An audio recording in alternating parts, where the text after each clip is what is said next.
மதன் தமிழுக்கு வரவேற்கிறோம். இன்றைய தலைப்பு: சீனாவின் டீப்சீக் வால் ஸ்ட்ரீட்டை சீர்குலைப்பதால் இந்தியா ஏஐ அலையை தனக்கு சாதகமாக மாற்ற முடியுமா? செயற்கை நுண்ணறிவு ஏஐ துறையில் சீனா குறிப்பிடத்தக்க முன்னேற்றங்களை அடைந்துள்ளது. மேலும் ஏஐ அடித்தள மாதிரிகளில் டீப்சீக் ஒரு முன்னணி சக்தியாக உருவெடுத்துள்ளது. இந்த வளர்ச்சி உலகின் தொழிற்சாலை என்ற சீனாவின் பாரம்பரிய பாத்திரத்திலிருந்து பெரிய மொழி மாதிரிகளில் LLMs ஒரு முக்கிய வீரராக ஒரு புதிய நிலைக்கு மாறுவதை குறிக்கிறது.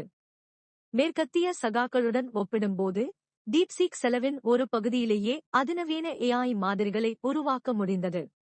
அமெரிக்க ஜனாதிபதி டொனால்ட் டிரம்ப் இந்த வளர்ச்சி குறித்து கருத்து தெரிவிக்கையில், டீப்சீக் நமது தொழில்களுக்கு ஒரு விழிப்புணர்வை ஏற்படுத்தும் அழைப்பாக இருக்க வேண்டும், நாம் வெற்றி பெற போட்டியிடுவதில் லேசர் கவனம் செலுத்த வேண்டும் என்று கூறினார்.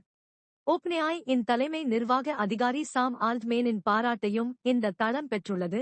அவர் எக்ஸில் ஒரு புதிய போட்டியாளரை கொண்டிருப்பது ஊக்கமளிக்கிறது என்று தெரிவித்தார். டீப்சீக்கின் மாதிரியே சுவாரஸ்யமாக, குறிப்பாக விலைக்கு அவர்கள் என்ன வழங்க முடியும் என்பதை பற்றி ஆல்ட்மேன் மேலும் விவரித்தார். இந்த தொழில்நுட்ப முன்னேற்றம் இந்தியா உட்பட பிற நாடுகள் எவ்வாறு பதிலளிக்க வேண்டும் என்பது குறித்த விவாதங்களை தூண்டியுள்ளது. கடந்த ஒரு வருடமாக இந்தியா 2 பிரிவுகளாக பிரிக்கப்பட்டுள்ளது. ஒரு குழு குறிப்பிட்ட பயன்பாடுகளில் கவனம் செலுத்தி